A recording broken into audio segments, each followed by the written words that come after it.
Bless your beautiful hide wherever you may be.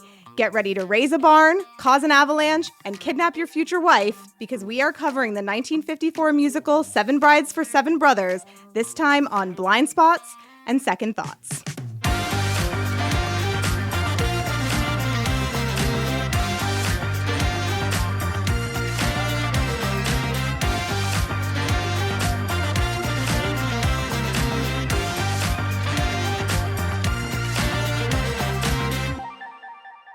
Welcome to Blind Spots and Second Thoughts. I'm Heather. I'm Dan. And it is finally time to watch one of my most problematic faves. Dan, what do you know about Seven Brides for Seven Brothers? So this is a movie you mentioned very early on when we first started dating. You mentioned that this was one of your favorite movies. And I remember you info dumping and more or less telling me the entire plot of the movie, but I did not retain it. Okay, that's good. I know that it is a musical. I know that it is an older musical from the 50s? Yes, 1954. Okay. I know it has something to do with seven brothers who go into the mountains and more or less kidnap these poor women and make them their brides, I guess. But then it ends up being kind of a comic reversal where they're not really reluctant and they end up sort of taming these wild men. It's something like that. Definitely problematic gender roles. I know that one of the songs that you played for me is actually, and it's kind of a banger too, is called Sobbin' Women. Yep. And I do remember a little bit of that song because it is a catchy song. It is so catchy. That song is so good. So I do remember that. Okay. But other than that, I don't like it. That's basically it. I know that the very high level, it's one of those movies that people are fond of now, but also everyone knows that it's aged incredibly poorly because of the gender dynamics and everything around it. So but really that's it. That's what I know. Okay. I'm assuming you don't know anybody that's in it. No. Okay. I figured as much. So yes, this is a movie musical from 1954.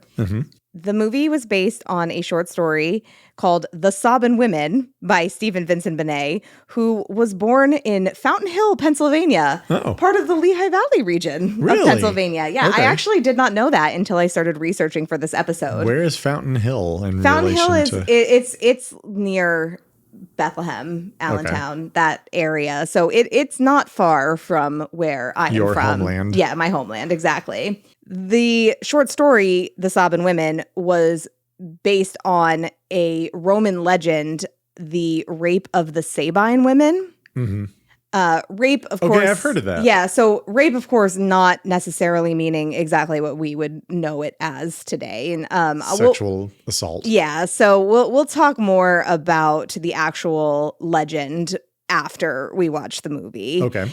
So we can sort of put it in context. Yeah, I don't really know what it is, but it sounds familiar. Yeah. So I can see where they take Sabine, Sobbin. And I actually am not sure because they say Sabine in the movie. I don't know if that's actually how it's pronounced, but I don't know how to find out how it's pronounced because it is an ancient Roman legend. So, there's only so many things that you can accurately research on the internet.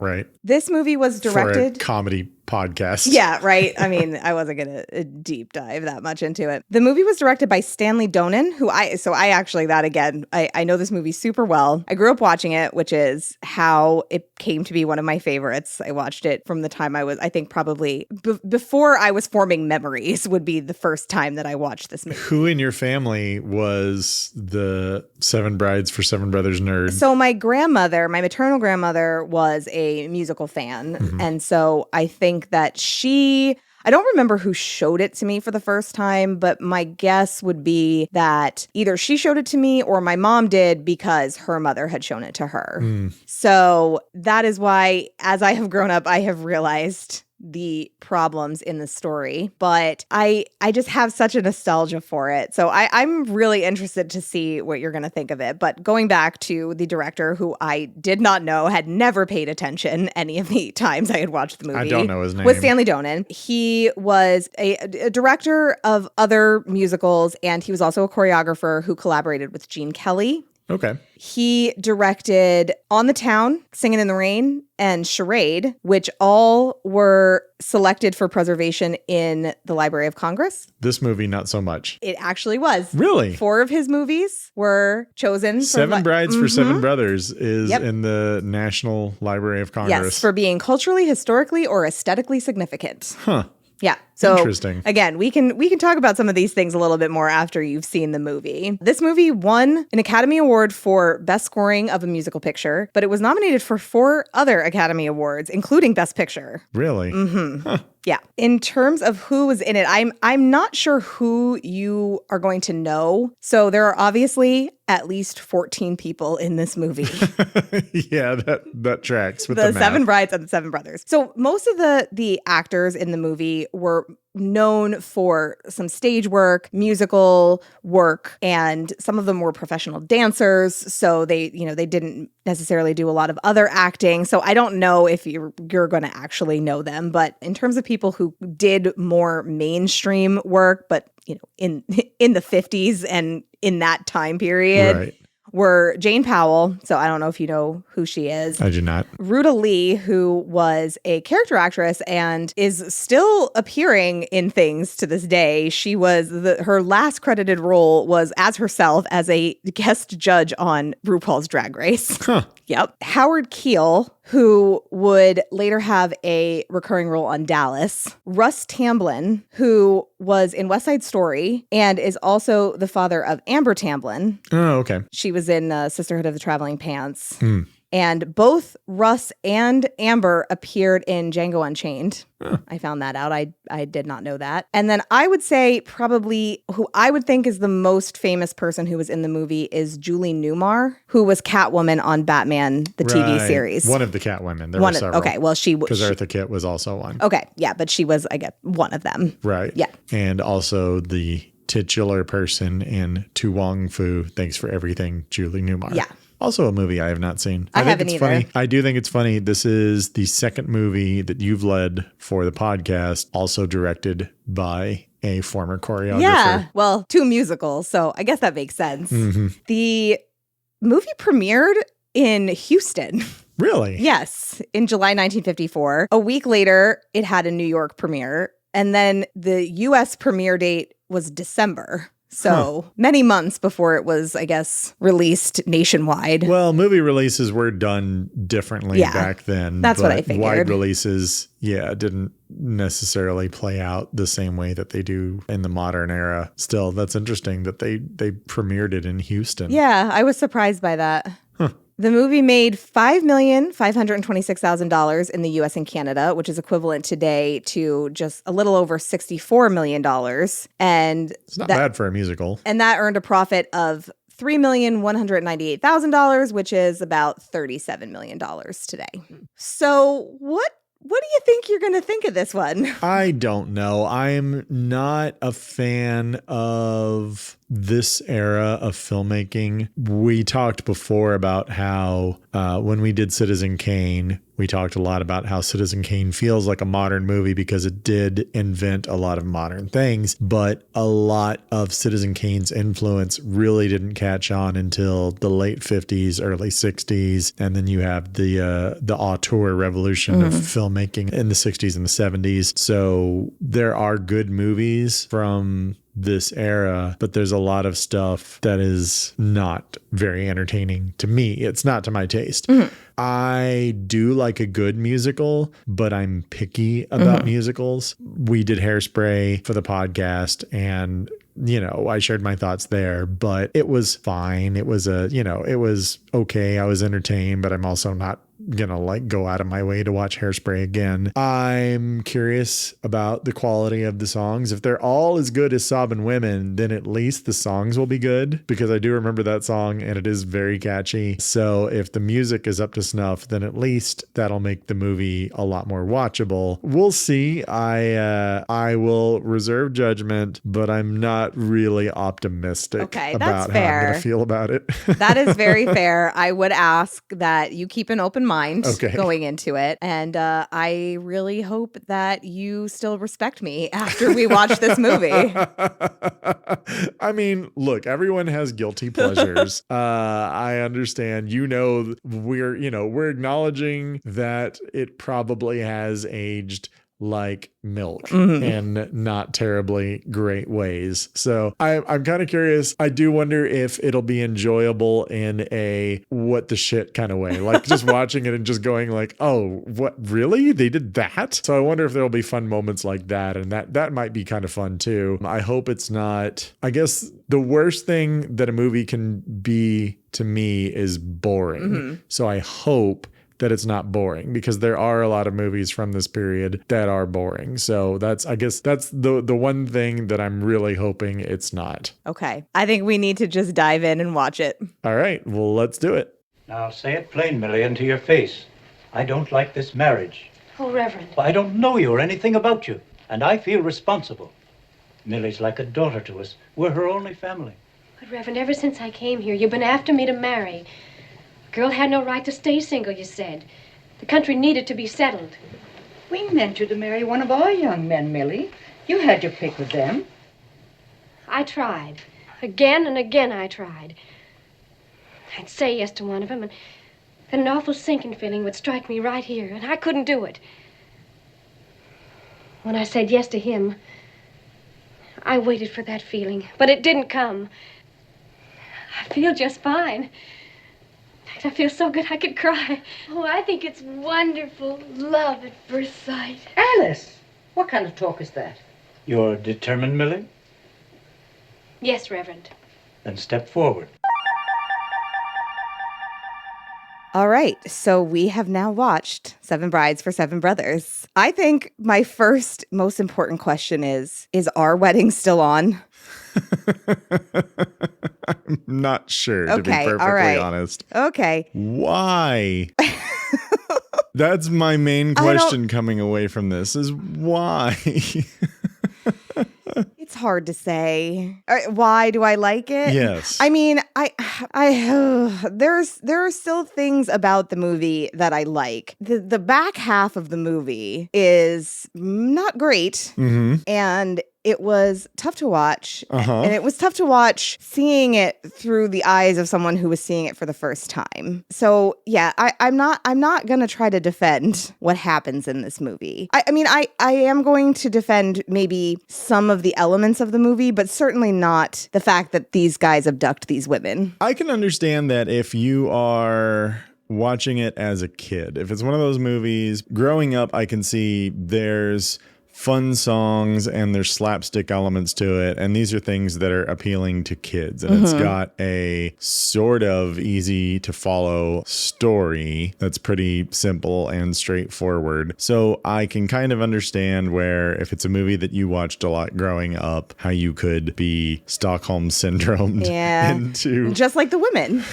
Yeah, just like the women. I did not care for this movie. Okay. I mean, that's fair. That is absolutely fair. What did you think about the songs? They were also not great. There were a couple, we mentioned that Sobbin' Women is a lot of fun. Yeah. And it's a banger. Yeah. The opening song, which is when Adam sings a song about his unmet wife's ass. Yeah. Adam sings a song praying for his as of yet unmet future wife's ass. That's actually kind of a fun song. It's called Bless Your Beautiful Hide. Wherever you may be. Yeah. Wherever you may be. That song's actually a lot of fun. That song's good. The lyrics are awful. Oh yeah. Oh, for sure. For sure. And And you know what's funny? The other song that I liked is the one that you said you hated. It's your Really? least favorite song. The song itself is fine. The lyrics were silly. The but lyrics are silly. The music scene, is decent. The scene is silly. I cannot, and I know there's a lot of silliness in this movie. There is, and that is the thing, is that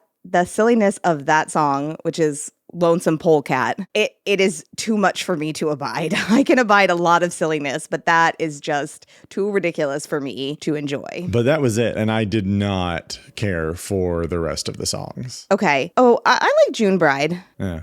Okay.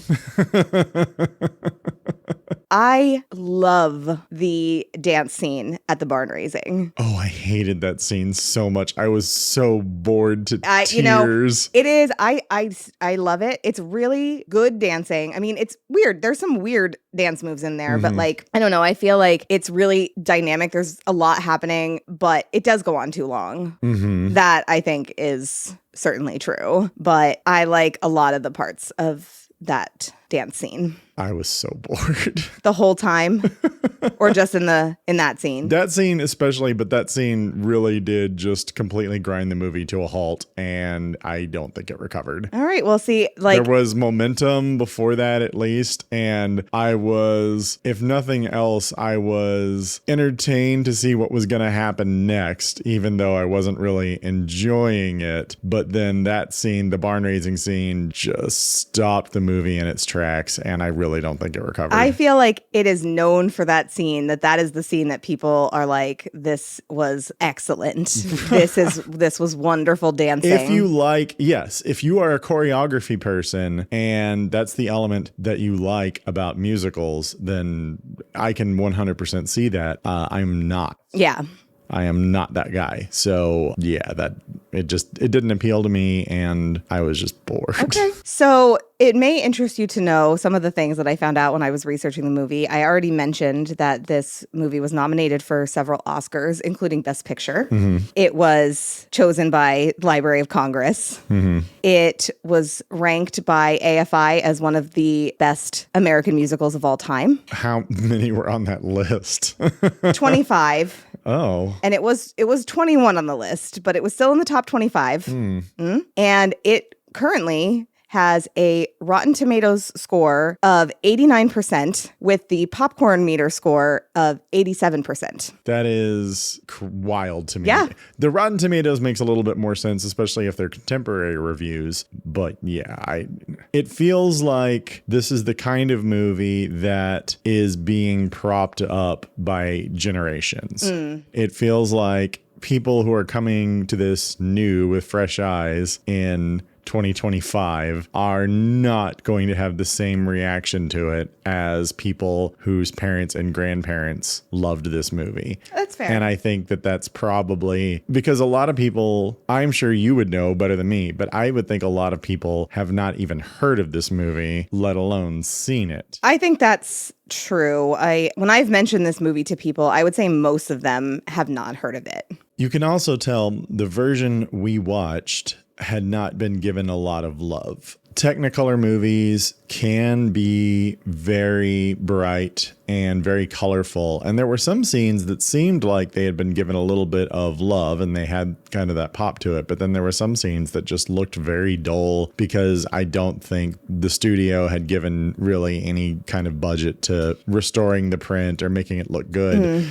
The version we watched looked fine, but it also, you could tell this is like, we're putting this out with the bare minimum of effort because there are a bunch of weirdos who still like this movie and we can make a little bit of money on it, but it's not going to see any kind of mainstream success. Yeah, so I would think that that's why the popcorn rating is so high, because the people who know about this movie are the people who are generational and have grown up with families who love this movie for whatever reason. I don't feel like anyone finding this movie fresh is going to really love it unless they love that kind of musical from the 50s. The closest analog I can think of is White Christmas, because White Christmas is a movie from around the same time period.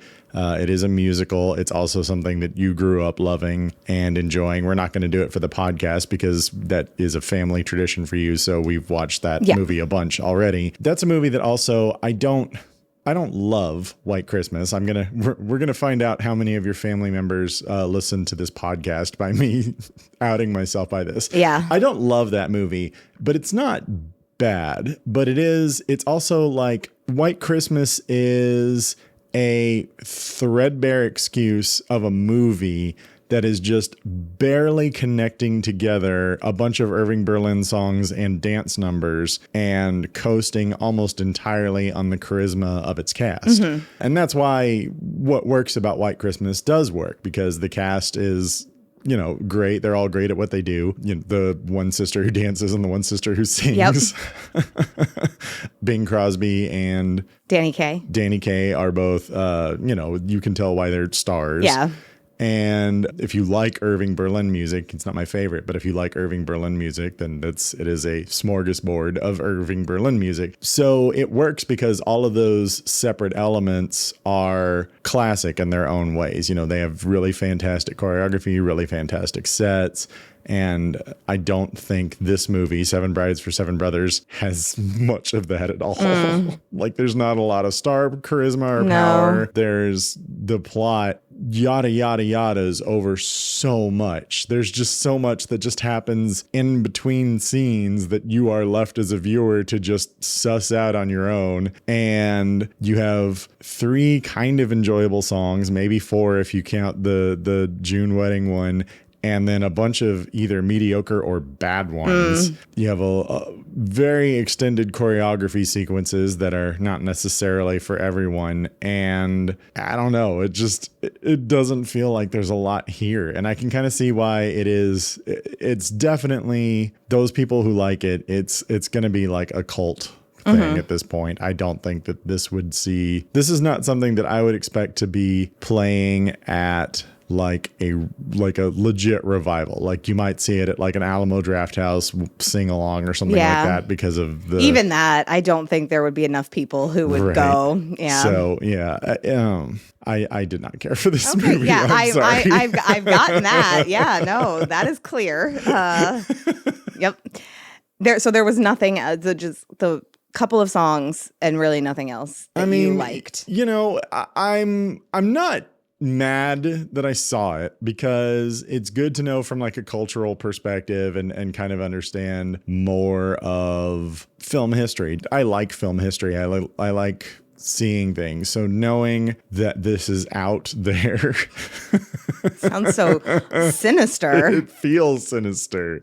It's just there. No, I'm not mad that I saw it, but will I watch the entire movie ever again? Probably not. I might watch 1 or 2 clips. You'll or watch just Sobbing Women. Well, yeah, and there's some other scenes that are like I might just watch again just to go like, seriously, what the fuck just happened? Like what? There were several, like literally my third note. I don't even remember what. I think it was during the Blush Your Beautiful Hide song. I literally just wrote down Jesus Christ.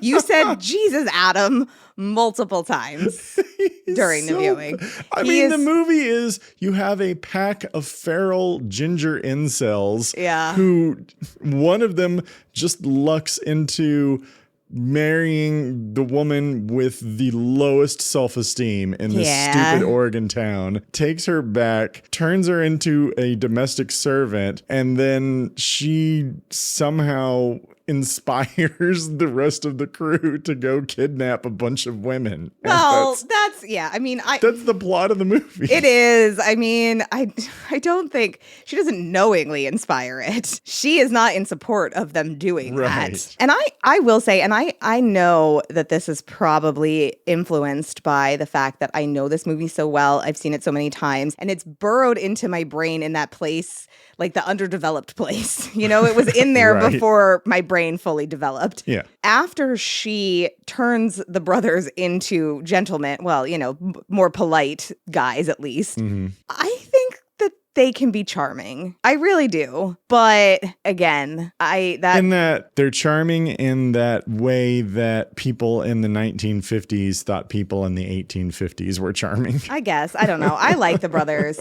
I wish that we got to know the girls a little bit more. Yeah, we barely get to know the girls at all. I don't even think that we don't even really get to know, like, basically see through F of the well, no, we get to know Frankincense a little bit because he's the one with the short fuse. Yeah. But like, well, no, Gideon. I would say Gideon it's like he's probably Gideon's more or less the second main character. the second brother, and he's the youngest. Yeah, and we spend a little bit of time with Benjamin, the Conan O'Brien looking one, and I guess Caleb gets a little bit of a spotlight in Lonesome Polecat, and he's the one that does the axe ballet. Yeah, and then I don't like Daniel and Ephraim. Yeah, no, and they're always together. That is probably not something that you would notice on just like one viewing, especially because I don't know how much you could really tell them apart because there's so many of them. Yeah. But literally, Daniel and Ephraim are always together. Especially when they all have facial hair. Yeah. You're just like, wow, you guys all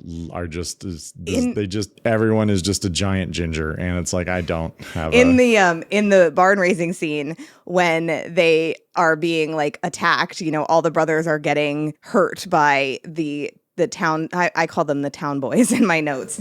There's a beam that even that it hits both Daniel and Ephraim at the same time. I'm like, I don't know what's going on there. But Ephraim was the one who was played by the guy from the New York City Ballet. Dancer who had to just leave. Yes.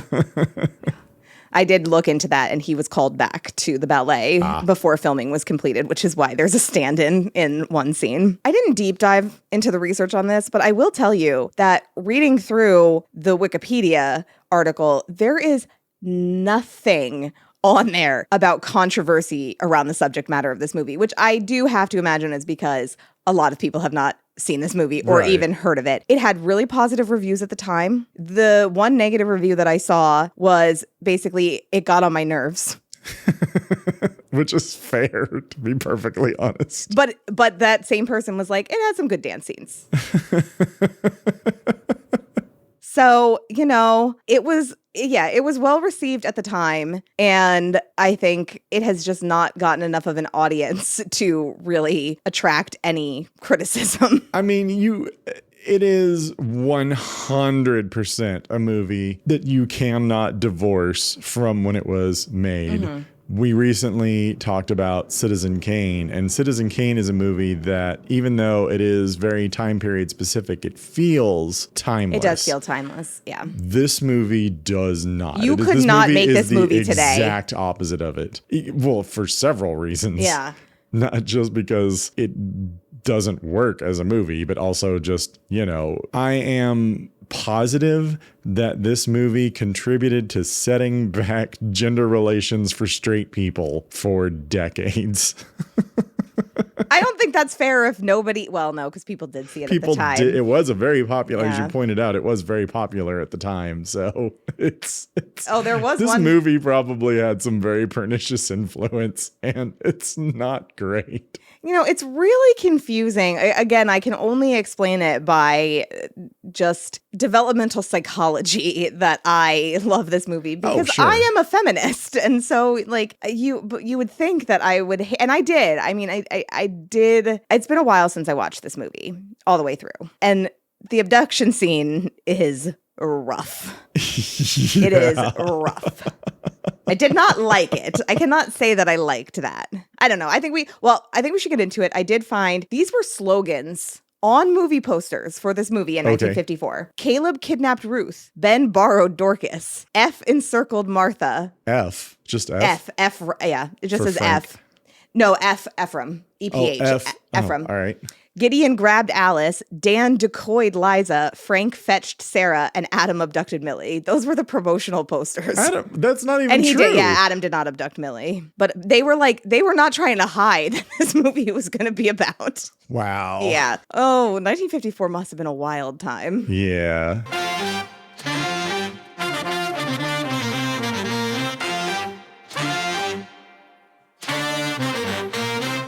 So we open in Oregon Territory in 1850. Mm-hmm. Were you surprised that it was going to be a period piece? No, I mean, that fits. You might have told me again. Back in the day. You really did. I told you the whole plot of the movie. You told me the whole plot of the movie. I think you were just nervous because it was very early on when we were talking. And I'm pretty sure it was in our first phone call. Yeah. And you told me the entire plot. So it did come back to me while we were watching it. But, the stuff like the mountain pass and everything else did come back to me. So it was familiar, at least. And I was unsurprised that it took place. I mean, that I feel like as much as the characters in the movie, rightfully so, frowned on the kidnapping of 6 women in their tiny Oregon town, you could probably even get away with that even less in 1950s. Yes. So, yeah.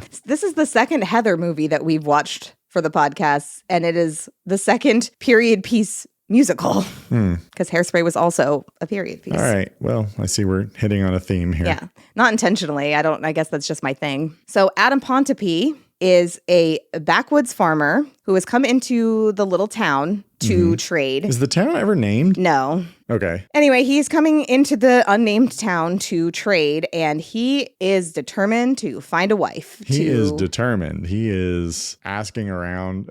At one point, he says, "Where are the unmarried females?" Yes. And then a group of girls come into the store, the general store where he's at, and he checks them out, and then he's like, "Oh, you're all pretty and fresh and young, but I ain't deciding on nothing till I look them all over." Ugh, it was so awful. I think that was your first Jesus, Adam. I think you're right. So he is sings. Not subtle about it No, either. no, This is not not at a all. man who has. He is the equivalent of just a walking terrible Tinder profile. Adam starts off terrible and gets worse as the movie goes. As the movie goes on. He really has very few redeeming qualities other than tall and good looking. Yeah. And he really reminded me of those creators who will they will review terrible guys that they see on Tinder or Bumble and just their awful dating profiles. And he just reminded me of that so much. He embodies everything that is terrible about toxic masculinity. His dating profile would just be the lyrics to Bless Your Beautiful Hide. They really would.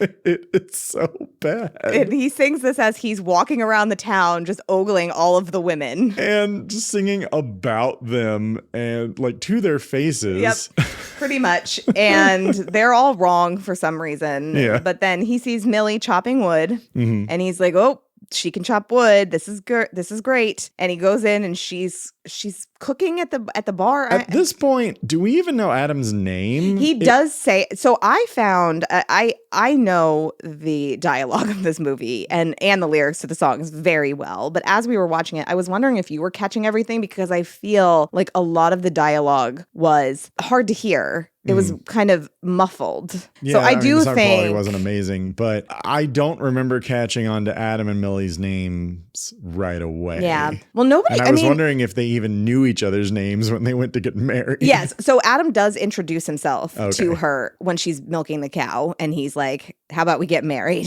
And we hear her name because all the guys at the bar are yelling for their food. Millie! Yeah. But the first thing Adam says to her is, "This almost smells like you could eat it." Yep. The food that she's serving. That's his opening line. The woman he wants to marry is negging her.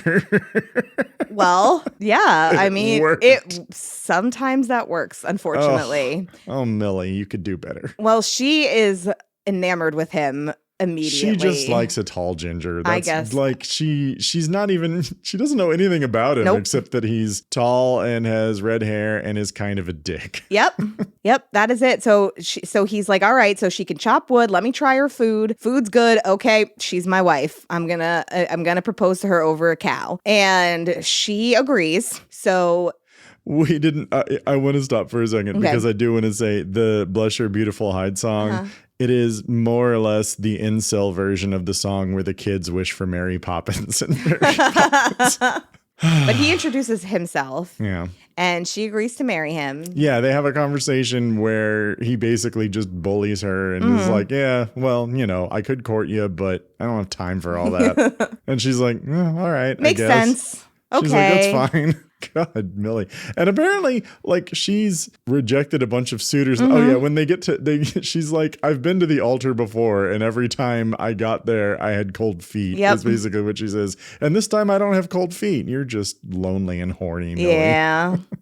Oh, Millie. So they get married and Get to know each other on the carriage ride back to the shitty farmhouse. yeah, he was like kind of trying to be charming at the beginning, but then after they get married and they're on the carriage, he's just like, she's trying to talk to him and he's like, like, he's like, I don't care anymore. I got what I wanted. Like, I don't need to talk to you. He even breaks out into his little incel song, and then he's like, wherever. Oh, You're right there. Yep. She neglected to ask any basic questions. Yeah. And so It's a importantly, cautionary tale. Maybe that's why people like this Maybe. so much. It's not because they love it. It's because they want people to know that this is what not to do. it teaches you that you should ask, hey, do you have 6 brothers that all live with you? Hey, what's your living situation like? What is maybe we should talk about whether or not we're gonna have kids before we get married instead of the carriage ride back to that was the thing, is because she says she's showing him her books that she inherited from her parents. her 2 books. Her 2 books, Plutarch's book Yeah. and the Bible, Yeah. the 2 books. And she says that she's hoping she can teach there, and she like kind of cuts herself off. I'm like, That is you're getting married because you are settling new territory. Like, obviously you have to have children. That's the whole point of this. well, you don't have to have children, but like in theory, that's the thing that you did in the 1850s or whatever. So it shouldn't have come as a surprise to him Right. that she was talking about having children. But That he's like, was- whoa, let's slow down there. yeah, that also feels contemporary 1950s. Maybe, yeah. I would be shocked had the writers of this movie done any kind of real research into frontier life. Yeah, probably not. They They didn't have Google. How could they do it? So importantly, he does not tell her that he has 6 brothers who all live with him. Now, we do know that because he told the shopkeeper Right. at the very beginning, but he does not tell her, and he still doesn't, even after she sings a whole song about how happy she is because she was working at this bar and now she's only going to have to take care of one man. I gotta say that I really, really, really disliked Millie's singing voice. Oh, really? Okay. And she is the only woman who has solo songs for the whole movie. That's true. And there are 3 in a row. And I hated every single one of them. I would rather listen to Susan Alexander Kane from Citizen Kane. She had that very distinctive period warbly style of singing, which is by far my least favorite kind of singing. And her songs were not fun and not enjoyable I to like me. Going Coat. It's Goin' Coatin' is what the name of the song. Going Coatin'? Yeah, Goin' Courtin', the Oh, song. Goin', yeah. But is that because she's like, Goin' Coatin'. I like that song. I mean, I think it's fun enough. But I also do not like, so the song she's singing about how happy she is that she's married now is Wonderful Day. And then her next song, When You're in Love, is my second least favorite song. And it's just her in front of a terrible backdrop, just dancing Wonderful around. Day is, yeah. Yeah. The matte paintings also were not great. No, they were not. They were, there's several scenes where you can tell they like sent a second unit out to shoot some of the horse scenes and everything. But then a lot of it is just like, this is probably what mountains look like, I guess. Let's paint it. Yeah. So there's some very bad matte paintings and some terrible backdrops. In fact, they reused the mountain backdrop a couple of times for completely different locations. Well, apparently their budget was not great because the same year, I think Brigadoon came out, and apparently there was more money being put into Brigadoon because they thought that would be the more successful venture. So I don't know if that's why. But they get to the farm, and the brothers are, as you said, they are feral. They are feral. I wrote down, I can't imagine why these guys are still single. Yeah, right. They are dirty. They're following her around as Adam is showing her the house. They're like practically sniffing her. Yeah, It's they are. like, Yeah. I honestly, it is. I know this was not the intention of the movie, but in a modern context, is like this is a rapey vibe. This is Yeah. not comfortable for me No, it was to watch Millie meeting this feral pack of gingers one by one, getting successively weirder and following her around the whole time. Yeah. And the living in this dilapidated farmhouse that just looks like it smells. It's disgusting. I will say, it's a hovel. The prop department did a very good job making the squalor look like squalor. Mm-hmm. Yeah. And so they're following her around. They get into an all-out brawl. Yeah. And meanwhile, Adam has been trying to show her how the house is disgusting. Their clothes are in desperate need of repair. They don't eat good food, but all of that is going to be fixed now that she's here. And he's like, all right, well, here's the kitchen. Bye. Millie is justifiably angry that she's like, oh, you didn't actually want a wife. Yeah. You just wanted a servant, Yeah. basically. You wanted a woman to come in and fix this. And Adam's like, well, yeah, but I thought you wouldn't come if I was honest about it. I mean, he thinks she's hot. Like, so there's that. He's like, yes, I wanted somebody who could work, but also it helps that you're hot. Yeah. And he says her eyes are the color of cornflowers. And I'm like, someone call Edward Norton. He wanted a cornflower blue dust That was ruffle. his boss. Oh, it was his boss? His boss's favorite color was cornflower blue. Oh, I thought he was, oh, was he? Okay. Well, that's the color of Millie's eyes. So I like Millie because I think that everything that she says in these problematic scenes, like when she finds out why he has asked her to marry him, and then later on after they abduct the women and come back. Yeah, she's the voice of reason. Her reactions are entirely reasonable. At first. And then she caves every time so fast. Yeah. So she's like, I'm not sleeping with you. Yeah, very, very, I actually wrote down, I'm like, good for you, Millie, for withholding sex. And then Adam is just like manipulative and he's like, well, I guess we're not going to sleep together. I'm just going to have to be in the tree tonight. Yeah. Like, those are my choices. Yes. I can't sleep with you and I'll respect that. But then my alternative is to just go be in the tree. Yes. And this is not the first time that he storms off pouting because Millie has said something to him that is true. And he's just hanging out in the tree, and then she sings a little song at him and then changes her mind and is like, all right, I guess you can come in now. Yeah, it doesn't make any sense. And the song is called When You're in Love. And so she's like, this is what happens when you're in love and I'm in love with you. And I'm like, why? You don't know him. And also he has given you no reason to be in love with him. You just also think he's hot. Like, this is what this is about. And then immediately right after that, so he comes back in and makes the big noise and all the brothers outside are like, yeah. I didn't get that joke when I was a kid. It's so dumb. It's so dumb. It is really dumb. And then immediately after that, she sets to doing the thing that she said she didn't want to be, which is their domestic slave. Yeah, I know. But I still like her in that scene where she is like, I did this and I'm doing this. Mothering all the feral gingers. You just better get on board. And so they take showers and shave. And now suddenly they have manners. Right. Like, that's not believable that it would happen that fast. Sitting around naked in blankets at breakfast. Yes.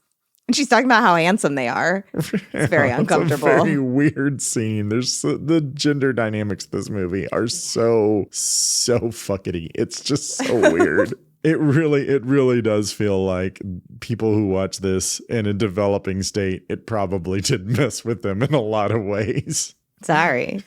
Well, yeah, but if it's me. Millie goes into town and the brothers all go with her. Yeah, they're all like, we're going too. Like, I don't know why it's not really clear why they're so excited. Oh, maybe because Adam just goes into town one day and randomly comes back with the wife. So they're all like, all right, I guess we can do that too. Yeah. Maybe it's also because Adam is always the one who goes to town to do the trading and they don't get to. And they're like, well, Millie will let us go with her. So they all hop on to the carriage and they all go to town and they decide to practice flirting with women. And it goes poorly. It goes very poorly. They break out into fights. Yep. That's the one when I was just like, Benjamin has Conan O'Brien hair. Yeah. These brothers love fighting.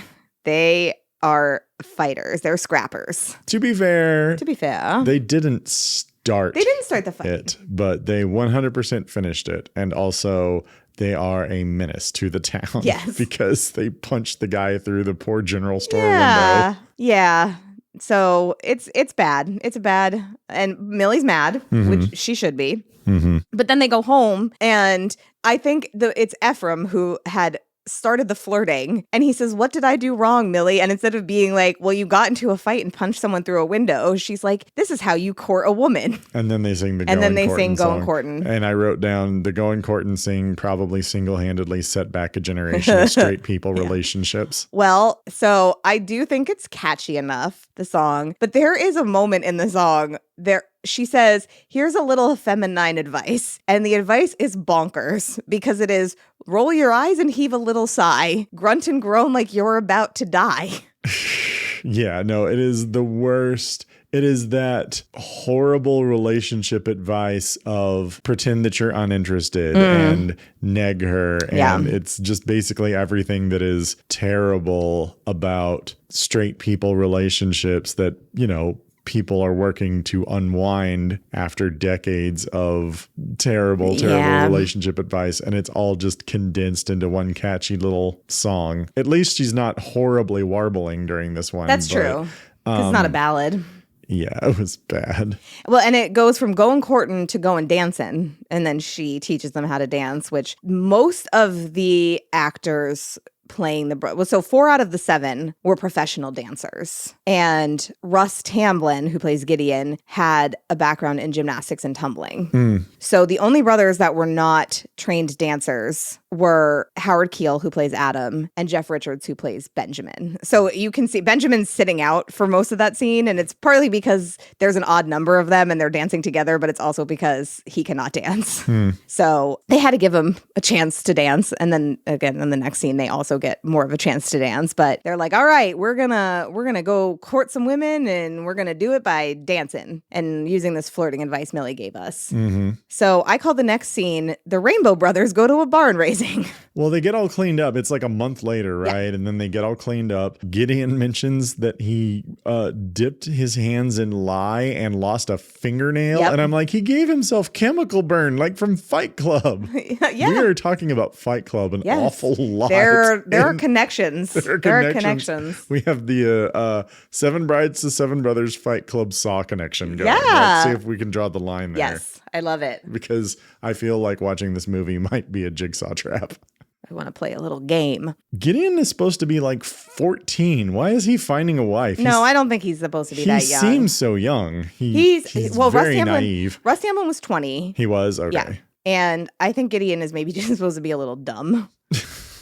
But I don't know. I honestly don't know how old any of them are supposed to be. But also in 1850 in Western territory, did people get married at 14? Like maybe. Yeah, maybe, I guess. So who knows? But they get to the barn raising and they all meet girls immediately, like before they've even gotten out of the carriage, because all the girls rush over to say hi to Millie. Yeah, the girls rush over to say hi to Millie and they're like, ooh, who is this pack of slightly clean, less feral gingers? Yes. And Millie has baked some pies and things. And so, you know, they're handing off the pies to the girls and every girl is getting a brother to escort her over. And there's no arguments about who wants who. Everybody's just like, they pair off very easily. And then Adam makes fun of them by being overly polite to Millie. And she says, it wouldn't hurt you to learn some manners. And he says, what do I need manners for? I already got me a wife. Oh, the movie really does not care about Millie and Adam's relationship either, because it's been over a month at this point and you don't know. The last time we saw anything, she was like, I'm not going to sleep with you. And also, I don't want to mother your brothers, but then I'm going to go ahead and mother your brothers. And then the movie just gets to Millie trying to make them all into civilized people. And Adam just checks out for that part of the movie.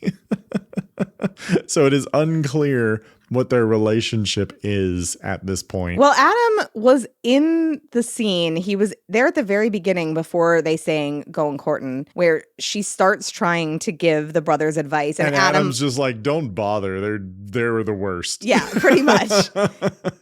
He's like, you can't fix them. You can just mother them. That's it. Yeah. So at the barn raising, we have the epic dance scene, which is also kind of a battle between the boys and the town boys, as I call them. The guys that are promised to the girls. Yeah, basically you just have gingers versus brunettes. Yep, pretty much. And the girls are kind of going back and forth between the sets of guys as they're doing this dancing. This part went on for so I long. like the beginning. I like the parts where they're all dancing and the girls are with the guys and then they go to the brothers. Like, I think that's pretty effective. It's when we get into stuff where they're having like arm wrestling matches and jumping over axes and dancing on logs. That part I don't need. If it was just the stuff where it was like the guys and the girls dancing together, I think that might have been better. Yeah, I guess. But, these, as I said, these guys were trained dancers and I think they were doing all of those tricks. So the scene was a chance for them to show off their capabilities. So, I mean, I guess it makes sense that it was included. I wrote down, I am so bored, but at least Millie is not warbling.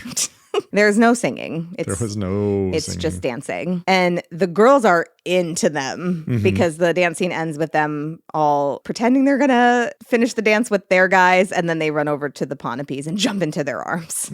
So they're feeling it. Then the actual barn raising starts. And the boys are trying to be so good because they promised Millie that they wouldn't fight and they would be gentlemen. And the town boys are just straight up trying to murder them. Yes, they are hitting them with boards and hammers, and they are still just not engaging. They're not taking the bait. But then Adam is like, "What is wrong with you? I see what's happening. Millie's turned you into mama's boys." I'm like, "Well, you did try to get them a mama, so like, okay, what? You can't have it both ways, Adam." And then one of the town boys hits Adam, and Gideon freaks out, and there's another all-out brawl, and the barn falls apart. Poor Henry, which is the guy that owns the barn, and his barn falls apart. We cut to them back at the house, and after Millie tends to all of their various wounds, Gideon asks first her, and then Adam about being in love because he thinks he's in love with Alice, his girl. The girls, I think all of their names are said at certain points, but only a couple of them are easily identifiable by their names because they don't introduce themselves. They are just, we're hearing other people call them by their names.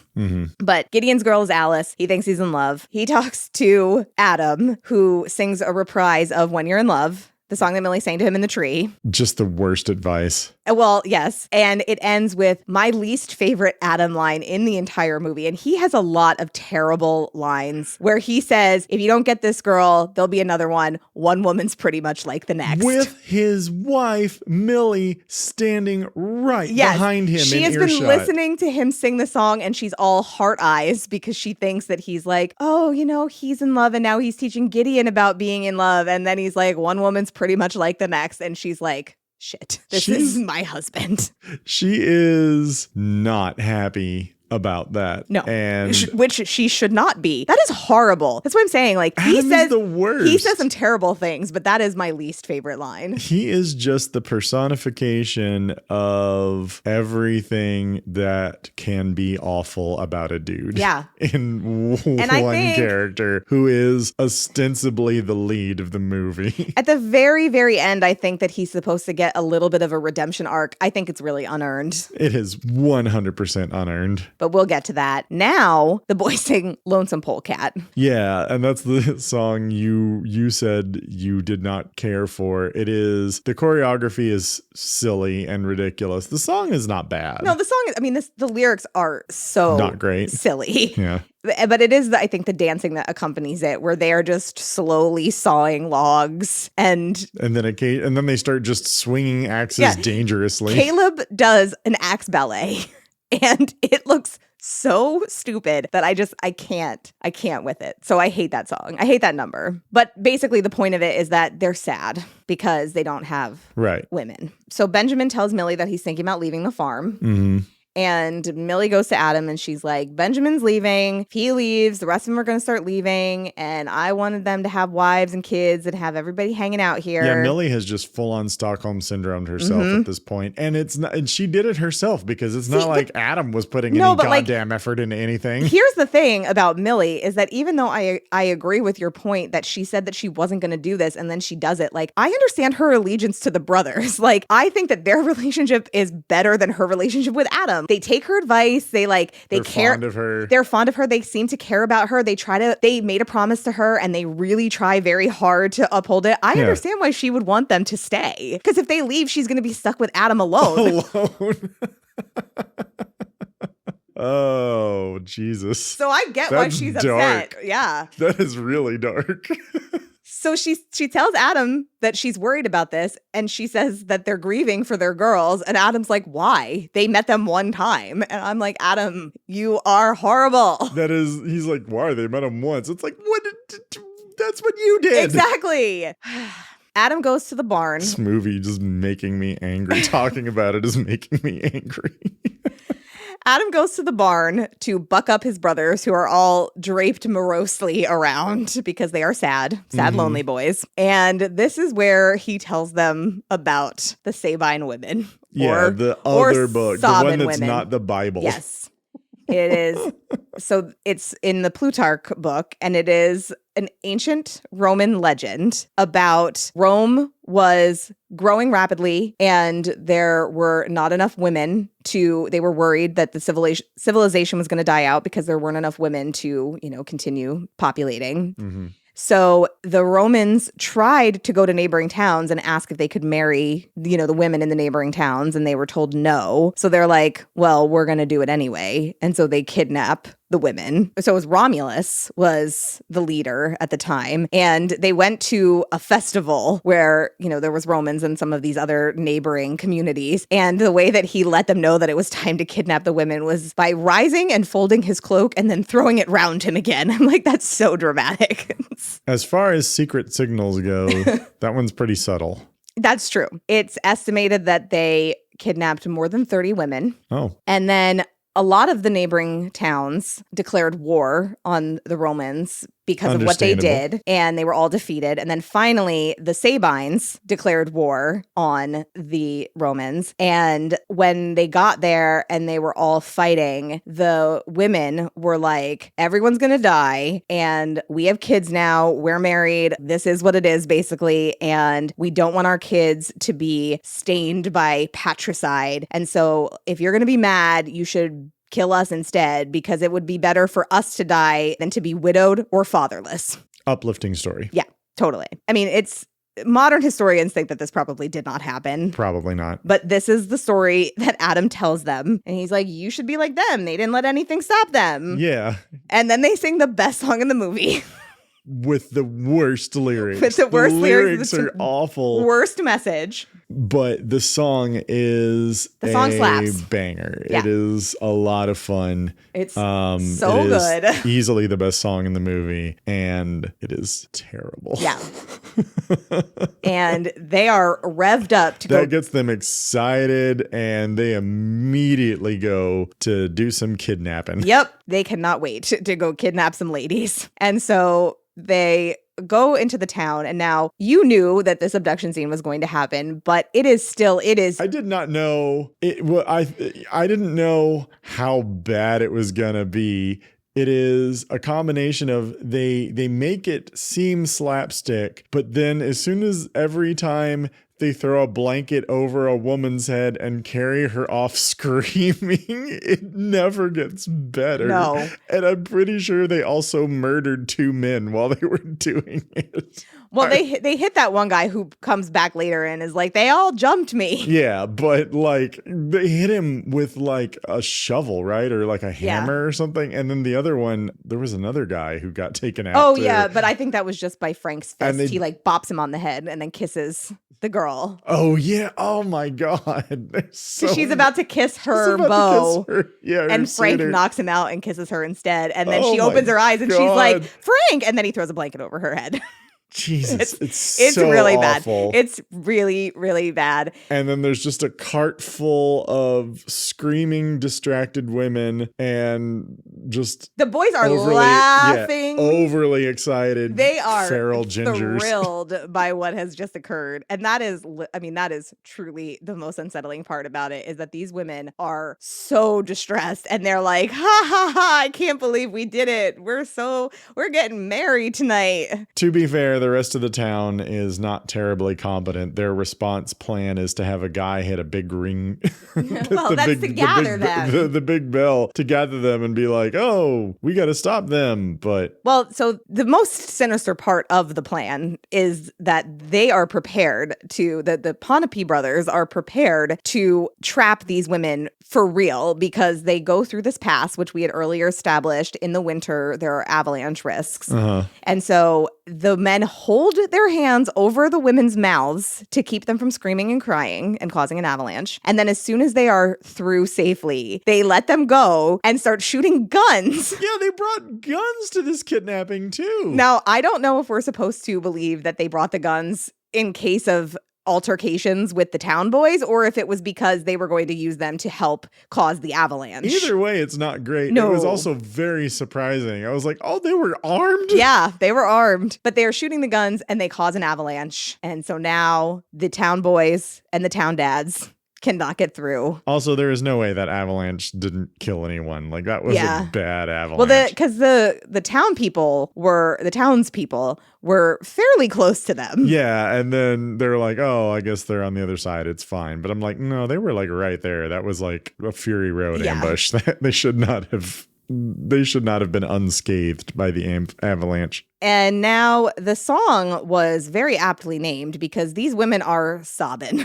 They are very distressed. They get back and Millie's reaction, again, is entirely appropriate. She calls them animals. Right. She is like, I cannot believe that you would do a thing like this. She says, you're not coming in this house. The girls are going to be in the house. Benjamin was all sore about sleeping in the barn, and normally they just sleep in a big shitty room, which is really not much better than a barn. I guess maybe because it's winter, so maybe the barn is cold, but I don't know. But Gideon realizes that because they were also supposed to kidnap a pastor. And they forgot to kidnap the pastor. But earlier in the movie, when Millie and Adam get married, the person who marries them, the Reverend, is Alice's father. So, like, if they had kidnapped him, would he have performed the marriages? Like, probably not. His daughter was kidnapped. Well, at gunpoint, maybe. I guess knows? Maybe.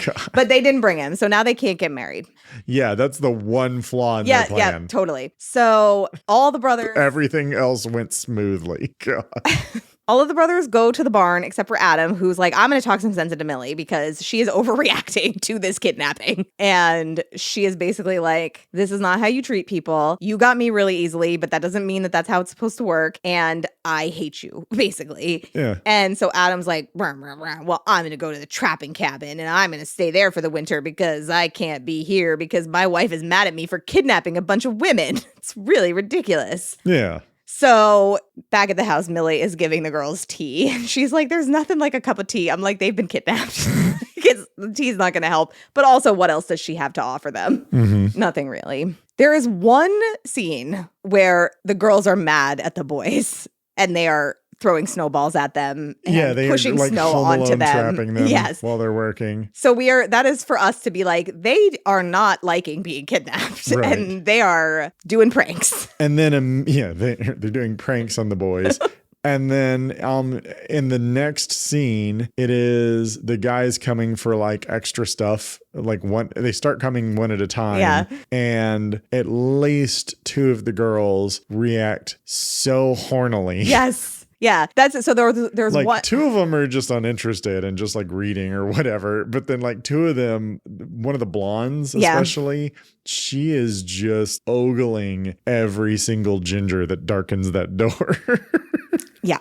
She's not even particular about it. No, and that's what, I think that the movie tried to set up an explanation of why the girls end up staying with the guys because they were so into them at the barn raising. But like, if I was really into a guy and then he kidnapped me. Yeah, you kind of think that would sort of override. I would change my mind. Initial I feel feelings. Like. So it doesn't make any sense. I mean, I think maybe there is a world.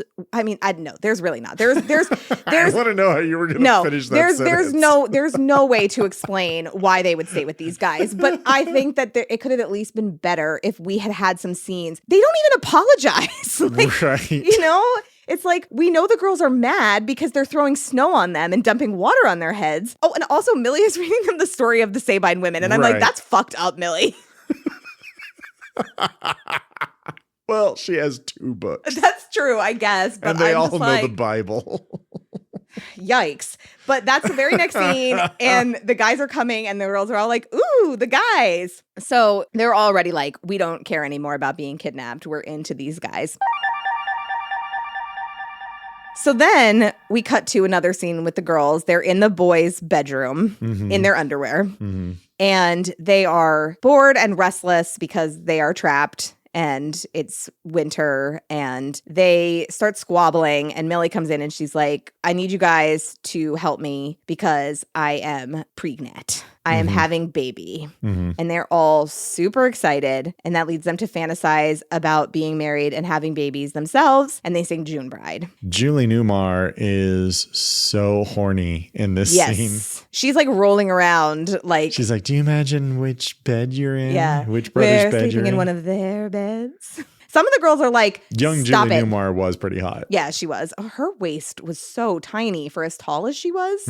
I couldn't get over that. But some of the girls are still like, we don't think about that. We don't like them. They kidnapped us. But then it like turns out that they're actually all sneaking peeks at them through the window and like they're all horny for the boys. All the girls in this scene break out into a fight, and that made me wonder if maybe the house had sort of a shining effect, and that's Yeah, why maybe. all the brothers were feral and completely uncivilized because this house has been shining them. Well, it's not unlike one of the themes of The Shining, which is that it's isolated. Right, it's And so that isolated makes and people- they're trapped there in winter. Yeah, that makes people have cabin fever. So they sing June Bride.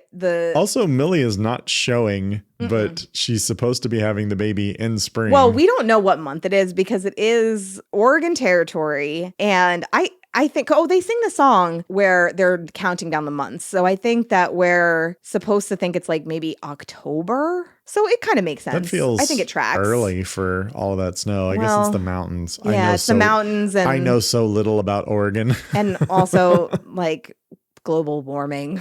Like, who I knows guess. what was happening there at that time. But in June Bride, they say when you marry in June, you're a bride all your life. And I was like, well, I got married in June and I was a bride for about 2-ish years. So that song is a lie. I'm here to tell you folks. Again, this movie is a cautionary tale. It's what not to do. So yeah, they're all singing and thinking about being married and pregante. And then it immediately morphs into a reprise of June Bride where they're singing about the months and how it sucks that it's snowy and wintry and they're trapped and they can't do anything. And then suddenly it's spring and they're just with the guys. Yeah. The movie just yada, yada, yadas over everything.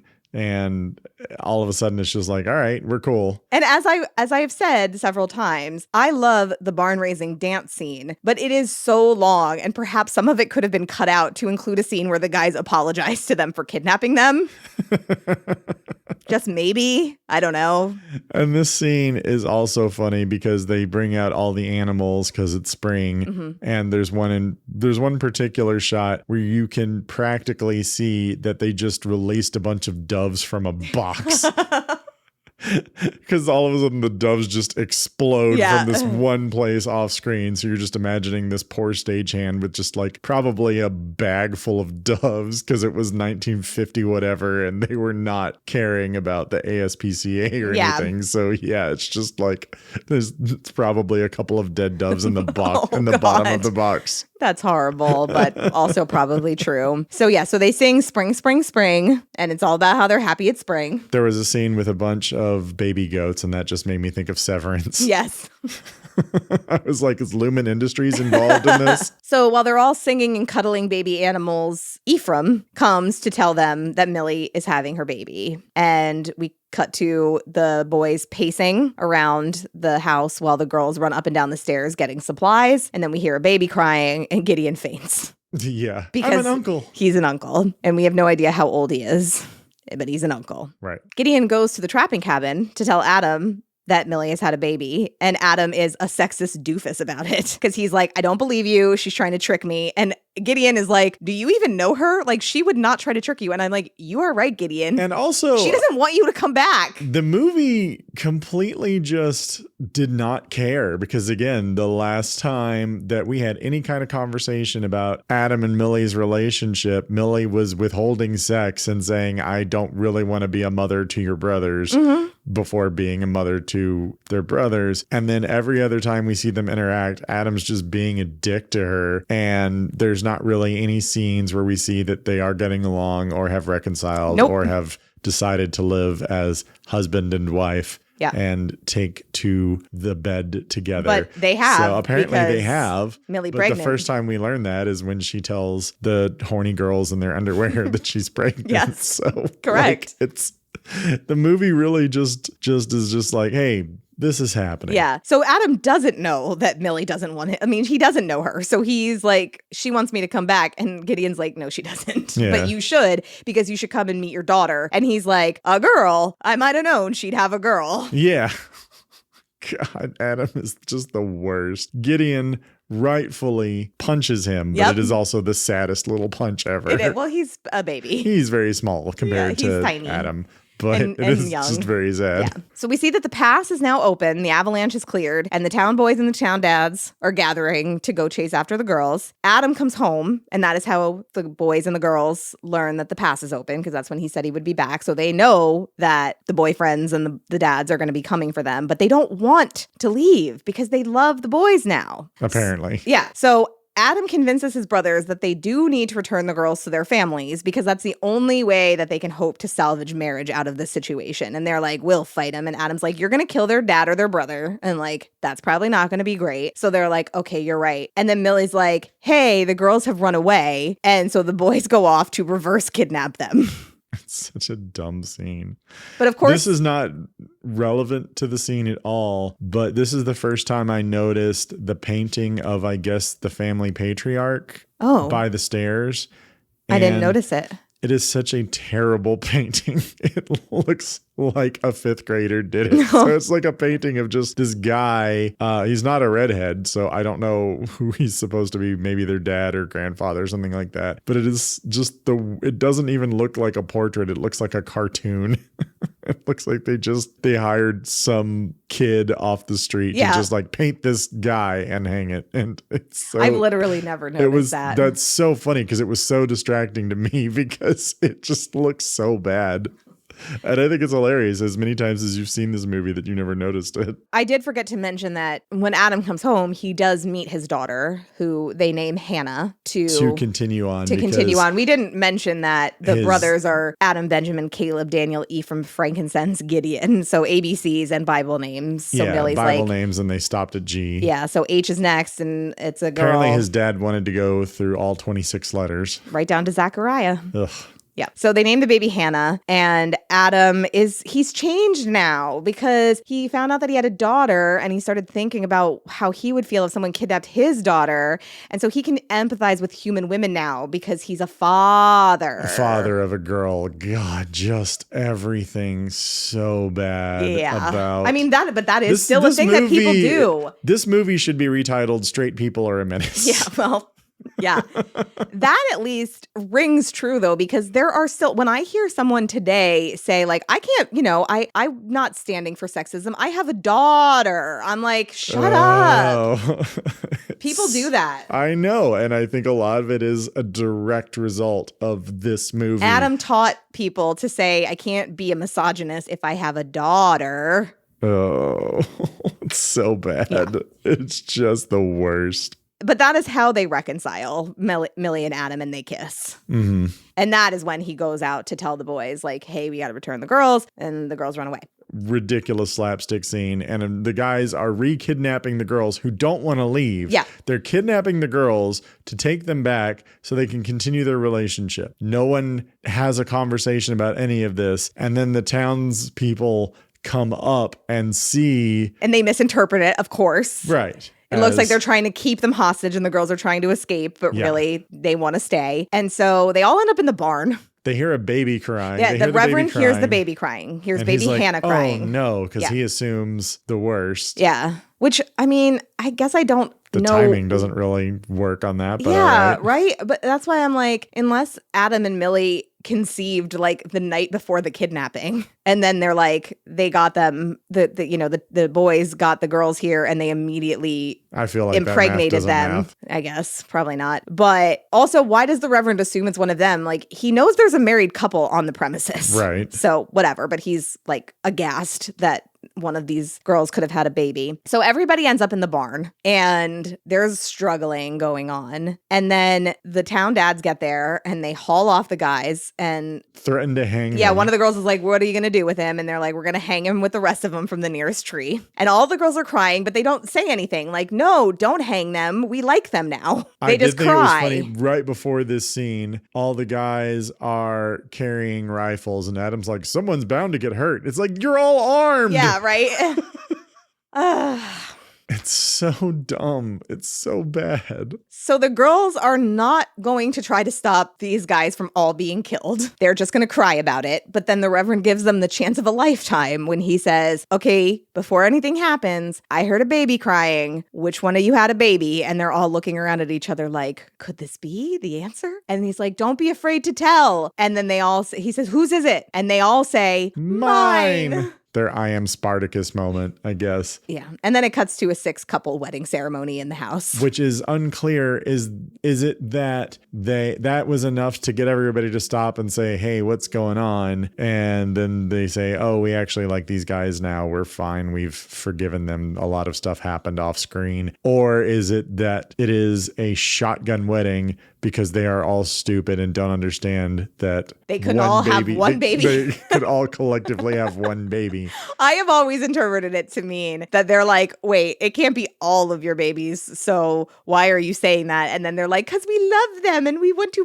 marry them. That's how I've always interpreted it. But your explanation could also be the case. The wedding scene, when they look back, the girls look back at their dads and their dads nod. Yep. And then the men look back at the dads and the dads all take a threatening step forward. Because these guys kidnapped their daughters at one time. So whether it has anything to do with the baby or not, I think it makes sense that the dads would be a little bit like, what if you're married, well, no, you can still do bad things when you're married to someone. So never mind. But it's like, don't kidnap them again, I guess, or like toe the line. I'm not sure. Oh, it's so bad. And then that's just the end. And that's the end. Millie and Adam kiss in one direction and the other 6 kiss in a different direction. I don't know if you noticed that. Millie and Adam are turned to one way and then the others are all turned the other way. I was honestly and they all just kissing. Angry at this point. I was so... Are they all going to live in the house? No, I mean, Millie's vision for things was that they would all live nearby, but they would all have their own houses. All 6 of the couples are going to live in that one room with the twin beds. Yeah, it's a big property, so in theory, they could just build cabins. I'm sort of kidding because I assume they're handy. They can build. So I thought that's what would happen. So that's the movie. I'm very sorry. Again, I'm not mad that I saw it because it is an interesting piece of film history. I do not recommend that people who are not inclined, if you are not going to watch it from like a anthropologic standpoint where you're trying to understand film history or gender studies or something like anything about that, if you're just trying to watch an entertaining movie, there are so many other better musicals, apparently at least 20. Yeah. I think Singin' in the Rain was number 1 on that list, which I have not seen. I haven't either. I said at the beginning, the one thing I don't want to be in a movie is bored. And for huge swaths of this movie, I was bored. And then in the parts that I wasn't bored, I was aghast. Yeah. Did you look at me at all while we were watching? I don't think so. But I was having the time of my life. You probably would not have wanted me to because not. It would have been a withering look. Yeah. It's tough because there are are things that I like for nostalgic reasons, and I do feel like I can make arguments for some of the other movies that I may show to people, and I can't think of any specific examples right now, but I think generally speaking, I'm a feminist, and I'm like, you can make an argument for Hairspray aside from the one terrible scene where they center the white girl. Well, true. in the protest. I know. I don't think that I would consider Hairspray to be problematic, but I don't know. There might be other things, but I feel like I can typically make an argument for why something actually does work or why it resonates with me. There is no argument to be made for the abduction of these women. Like, there's no way to explain it away. I do think about the people in my life, in my family primarily, who also have a fondness for this movie, being upset that you are so critical of it. And I'm like, but what would you say in favor of this happening? Like, what would you say in favor of this movie? But I like the dancing. All right. I like the songs. I like the brothers. I like Millie to an extent because I do think that... I mean, she's a great character. She just doesn't hold to her principles. Well, yeah, exactly. But like, I think... Like, grow some self-respect, Millie. God damn. Yeah. But she's saying all the right things. It's just undermined by what she does then. And it's the same thing with the movie. Immediately, 5 seconds later, every time. The movie overall is like, the movie is not saying, well, I don't know, because the movie is not saying this is okay and this is great and people should do this. But like, the guys are gleeful about it, and then they get the girls in the end. Yeah. So like there are no lessons learned other than 1950s were not a great time for women. Yeah.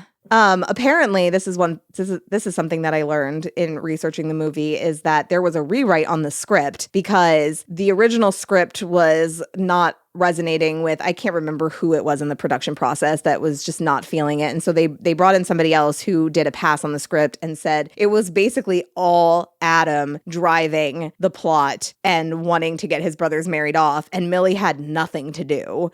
So they're like, the girl needs to have something to do too. So maybe that's where, I don't know. I mean, maybe the movie just shouldn't exist, although it still does have a place in my heart, and I apologize for that, but also I don't know. It's complicated. I have complicated feelings about it. But if the movie did exist and Millie married Adam and then she stuck to what she said, it would just be, they would continue to be feral and she would be miserable. So like, at least the fact that she goes back on it, she develops this pretty good relationship with the brothers. Yeah. With the other brothers. And, because again, it is about her mothering them, but I do like that they care for her and they want to do right by her. After they fight at the barn raising, when she's tending to their wounds, she's clearly disappointed in them, and they are remorseful because they let her down. Mm-hmm. And I like that. There's still a lot of problems, but like, to say the least, she did say, if I'm a hired girl, then I'm going to just have my own room and I'm not going to be your wife. So she goes back on that. But as far as taking care of them, I mean, what else could a woman do in 1850 when she was married, legally married, and had been taken off to this isolated cabin in the woods? There are points to the movie that I like, is what I'm saying. But there is no justification for, there is no way to explain the girls ending up with them in the end. That is the thing. Again, you really, like, the movie just assumes that you'll go along with it, and it should have spent some time. The movie would have felt so much longer, so they could have cut some barn raising dancing in favor of, let's do another scene that shows how they warmed up to each other. Yeah. I mean, there's other stuff in the first half of the movie that I think also could have been cut, like Millie's first 2 songs. Yeah. Like, they don't really need to be there, especially when you're in love. The barn raising dance scene does go on for too long. When You're in Love is also just sad because she's just singing her little heart out and like sitting next to this duplicitous dick who has not told her anything about why he was so desperate to find a wife. And even the scene before Adam goes upstairs and that song happens, there's like a 10-minute scene of them just sitting around the main room of the house smoking pipes, and all the brothers are like, is he gonna go upstairs? There's a girl up there. And then he's like, it's past your bedtime. Like that scene goes on for so long. Yeah. Like, so even just little things here and there, they could have added some more stuff in after the girls get there to try to explain why. But it's like one scene we're mad, next scene we're like, ooh, they're kind of cute. Next scene it's like, oh, we want to be married and have a baby. Next scene, they're together. I can understand why it is important historically. It is not a enjoyable movie from a modern perspective. I don't recommend watching it if you haven't seen it. I'm not mad, but I'm disappointed. In me. Yes. That's not nice. Sorry. All right. Well, thank you for watching it with me. You're welcome. And thank you all for listening. I'm Heather. I'm Dan. And this has been Blind Spots and Second Thoughts.